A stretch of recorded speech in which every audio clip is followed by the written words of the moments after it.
Assalamualaikum warahmatullahi wabarakatuh. Bagaimana kabar kalian hari ini? Semoga kalian beserta keluarga sehat selalu ya. Oh ya, pada hari ini sebelum kita mulai pembelajaran, marilah sama-sama kita berdoa terlebih dahulu agar apa yang kita pelajari dapat bermanfaat untuk kita semua. Berdoa dimulai, berdoa selesai. Materi kita pada hari ini adalah kita akan membahas tentang bagian-bagian buku dan cara membuat peta konsep pada buku non-fiksi maupun pada buku fiksi. Untuk lebih jelasnya, marilah sama-sama kita simak video pembelajaran berikut ini. Kita ketahui terlebih dahulu apa itu yang dinamakan dengan peta konsep atau peta pemikiran atau rangkuman alur tentang isi buku fiksi atau non-fiksi yang dibaca. Membuat peta pemikiran adalah salah satu cara untuk membantu otak dalam memahami bagian-bagian dari sebuah buku, terutama buku non-fiksi. Dalam kegiatan membuat peta pemikiran ini, pembaca diajak untuk menjadi pembaca aktif karena akan menuliskan kembali bagian-bagian yang penting yang sudah dibaca sebelumnya. Jadi, pada dasarnya, peta konsep itu merupakan peta ataupun pola pemikiran dari sebuah metode untuk mengolah informasi secara keseluruhan melalui pemetaan peta pikiran berbentuk percabangan yang dituangkan langsung ke dalam media tulis, baik kertas ataupun digital. Umumnya, peta konsep berupa suatu percabangan dari bagan-bagan. Peta konsep kerap kali dianggap dapat mempermudah proses pengingatan, mempercepat proses pencatatan karena hanya menggunakan kata kunci tertentu. Dengan kata lain, peta konsep menempatkan gagasan yang paling umum pada posisi paling atas, kemudian diikuti oleh gagasan-gagasan yang lebih kecil atau yang lebih spesifik ke bawahnya secara hierarkis. Kemudian kita beralih ke jenis-jenis peta konsep yang umumnya digunakan. Pada video ini akan dijelaskan secara lebih lanjut 6 peta konsep yang umumnya sering kita temui. Walaupun ada banyak lagi jenis-jenis dari peta konsep itu sendiri. Pada bagian ini ada 6, diantaranya itu adalah pohon jaringan, rantai kejadian, peta konsep siklus, peta konsep laba-laba, peta konsep sederhana, dan peta konsep pohon. Mari kita bahas secara lebih lanjut satu persatu. Yang pertama, peta konsep pohon jaringan. Peta konsep pohon jaringan merupakan peta konsep yang ide-ide pokok suatu konsep dibuat dalam sebuah persegi 4, sedangkan beberapa kata yang lain dituliskan dan dihubungkan dengan garis-garis penghubung, dan garis-garis penghubung tersebut menunjukkan hubungan antara ide-ide tersebut. Pada saat mengkonstruksi peta konsep pohon jaringan, tulislah topik itu dan daftarlah konsep-konsep utama yang berkaitan dengan konsep tersebut. Periksalah daftar dan mulai menempatkan ide-ide ataupun konsep-konsep dalam suatu susunan dari umum ke khusus. Cabangkan konsep-konsep yang berkaitan itu dari konsep utama dan berikan hubungannya pada garis-garis tersebut.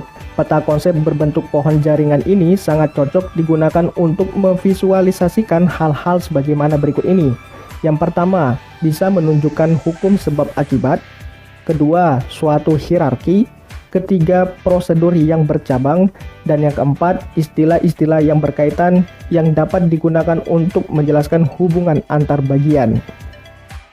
Kemudian yang kedua, rantai kejadian.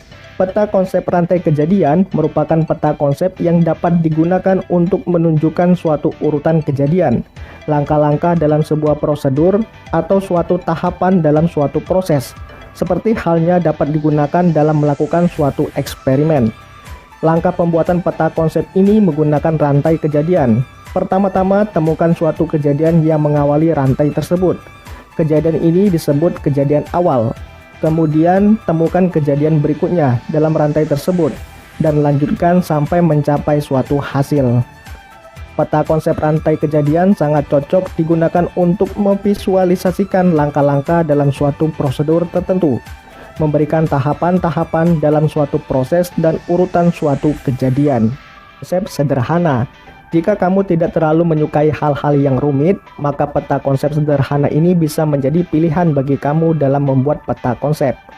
Peta konsep ini Dikatakan sebagai peta konsep yang sederhana karena hanya membutuhkan beberapa penjabaran secara sederhana pula, di mana hanya membutuhkan beberapa poin dan bentuknya yang tidak terlalu rumit.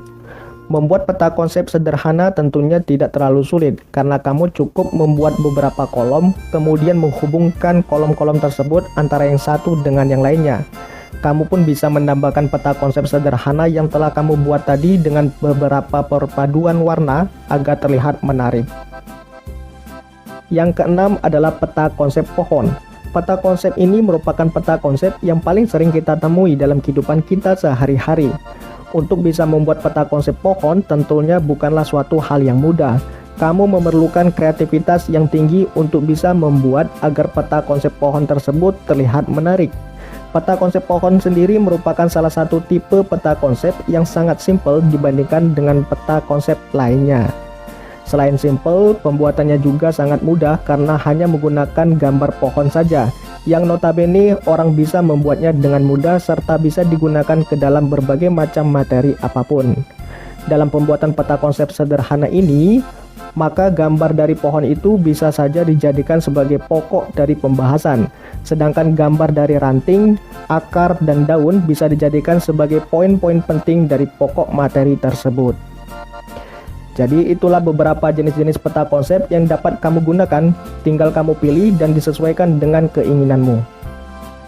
Selanjutnya kita beralih ke cara membuat peta konsep. Menurut Sujana dalam bukunya, pembuatan peta konsep dilakukan dengan cara membuat suatu sajian visual atau diagram tentang bagaimana suatu ide-ide penting ataupun suatu topik tertentu dihubungkan satu sama lain. Dalam membuat peta konsep, konsep-konsep yang ada di dalamnya harus diurutkan secara hierarkis, mulai dari konsep yang paling inklusif ke konsep yang lebih khusus. Dengan kata lain, konsep yang paling inklusif tersebut berada pada bagian paling atas, sedangkan konsep paling khusus berada pada bagian paling bawah. Adapun langkah-langkah yang perlu dilakukan diantaranya, pertama, mengidentifikasi semua konsep yang akan dipetakan. Kemudian yang kedua, menempatkan konsep utama di tengah ataupun di puncak peta konsep. Yang ketiga, meletakkan konsep-konsep yang ada dalam peta sesuai hubungannya, mulai dari yang umum ke bagian yang lebih khusus. Dan yang keempat, membuat garis penghubung untuk menunjukkan hubungan antar bagian. Untuk lebih jelasnya, coba kamu pahami cara penyusunan peta konsep dari buku fiksi dan non-fiksi berikut ini. Yang pertama, pembuatan peta konsep dari buku fiksi. Untuk buku-buku cerita semacam novel ataupun buku kumpulan cerpen ataupun dongeng, akan lebih mudah dipahami apabila disajikan dalam bentuk bagan alur. Dengan begitu, rangkaian cerita yang ada pada buku tersebut akan lebih jelas dan mudah dipahami jika dibuat sebagaimana berikut ini, di mana ada pengenalan cerita, penanggalan peristiwa, terjadinya konflik, penyelesaian konflik, dan penutup. Kemudian pada bagian-bagian ini dapat kamu isi dengan catatan-catatan ringkas. Misalnya pada bagian pengenalan, kamu bisa menuliskan tentang apa yang ingin disampaikan oleh pengarangnya, kemudian bisa menyampaikan juga bagaimana gambaran tentang tokoh dalam cerpen ataupun novel tersebut, dan dapat juga menceritakan di mana cerita itu bermula. Kemudian pada bagian pengenalan peristiwa, perlu juga dicatat tentang latar belakang masalah yang dihadapi oleh tokoh utamanya. Sementara pada bagian konflik, kamu juga bisa menceritakan masalah yang dialami tokoh utama, penyebab, dan reaksi yang dilakukan oleh tokoh tersebut. Kemudian yang kedua, pembuatan peta konsep dari buku non-fiksi. Berbeda halnya dengan buku fiksi, buku non-fiksi itu pada umumnya terdiri atas beberapa bab, dan di dalam setiap bab terbagi pula ke dalam beberapa subbab. Pada setiap subbab juga kembali diperinci ke dalam beberapa bagian lagi. Pembahasan isi buku seperti itu akan lebih mudah apabila disajikan ke dalam suatu pemetaan yang sering disebut sebagai peta konsep tadi. Berikut ini merupakan contoh penyajian peta konsepnya. Dengan pemetaan seperti ini, isi keseluruhan buku itu bisa tergambarkan dengan jelas. Begitupun dengan susunan dan perinciannya. Setiap bab disajikan dalam satu bagan sehingga sistematikanya bisa lebih terperinci. Hubungan antar bagiannya pun akan lebih mudah untuk dipahami. Dengan kata lain, peta konsep menempatkan gagasan yang paling utama ataupun yang paling umum pada posisi yang paling atas. kemudian diikuti oleh gagasan-gagasan yang lebih kecil ataupun yang lebih spesifik ke bawahnya secara hierarkis.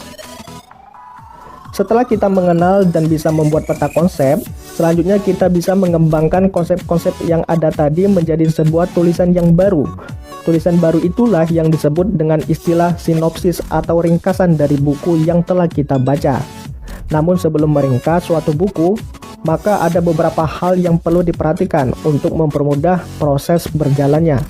Yang pertama, kamu perlu membaca buku tersebut hingga memahami secara utuh dan lengkap. Kedua, menuliskan pokok-pokok intisari bacaan dan menuliskan pokok tersebut menjadi rangkaian kalimat yang mudah dipahami. Dan langkah terakhir adalah membuat serta memeriksa ulang rangkuman yang telah kamu buat tadi. Jika ada yang perlu diperbaiki, segera diperbaiki. Jika ada yang kurang, segera ditambahi. Nah, bagaimana dengan buku? Kira-kira mempunyai bagian apa saja ya? Yuk kita bahas bersama. Nah teman-teman, ini biasanya ada di bagian paling depan buku. Kira-kira apakah itu? Ya, betul. Bagian pertama dalam buku adalah sampul buku. Di bagian sampul buku ada judul buku. Di dalam buku ini, judul bukunya adalah Druk dan Kisah 5 Kerajaan. Nah, biasanya judul ini menggambarkan isi ceritanya loh teman-teman. Jadi, ketika kalian ingin mencari buku-buku yang kalian inginkan atau kalian butuhkan, kalian bisa melihat dari judulnya loh. Berikutnya ada penulis. Penulis pada buku ini adalah Clara Eng. Jadi, Clara Eng yang mempunyai ide cerita loh teman-teman. Berikutnya ada ilustrator. Ilustrator pada buku ini adalah Renata Owen. Tugas ilustrator adalah merancang dan juga menggambar gambar-gambar yang ada pada buku ini. Harapannya, gambar-gambar yang ada pada buku ini membantu teman-teman untuk mengimajinasikan cerita yang dibuat oleh penulis. Bagian buku yang kedua adalah halaman judul. Halaman ini biasanya mengulang dari sampul depan. Ada penulis, ada judul, ada ilustrator, kemudian ada pula penerbit. Penerbit pada buku ini adalah Kompas Gramedia. Bagian ketiga pada buku adalah halaman balik judul. Pada halaman balik judul biasanya tertera informasi buku seperti ada judul, penulis, ilustrator, penerbit, tempat terbit, tahun terbit, tebal halaman, dan juga ISBN. Buku non-fiksi ada tambahannya loh teman-teman, namanya bagian kata pengantar. Pada kata pengantar terdapat uraian yang dibuat penulis sebagai pembuka. Pada bagian keempat dalam buku ada daftar isi. Di dalam daftar isi terdiri dari bab-bab yang ada di dalam buku.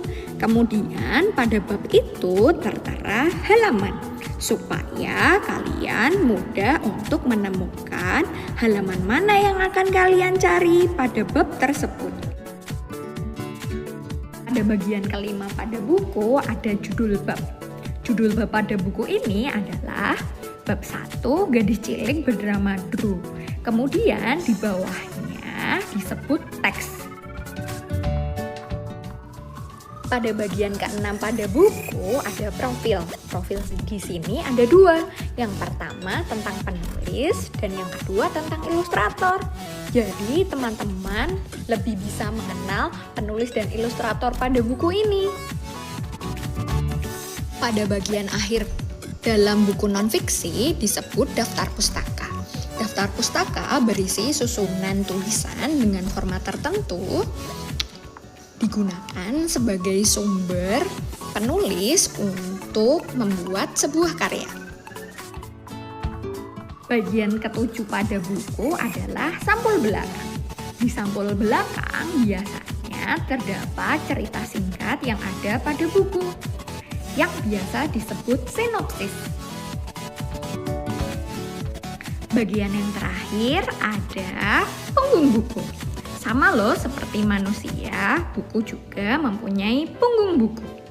Punggung buku berfungsi untuk menghubungkan sampul depan dan juga sampul belakang. Beberapa buku mempunyai punggung buku yang tebal dan beberapa buku pula mempunyai punggung buku yang tipis. Terima kasih teman-teman sudah belajar bersama tentang bagian-bagian buku.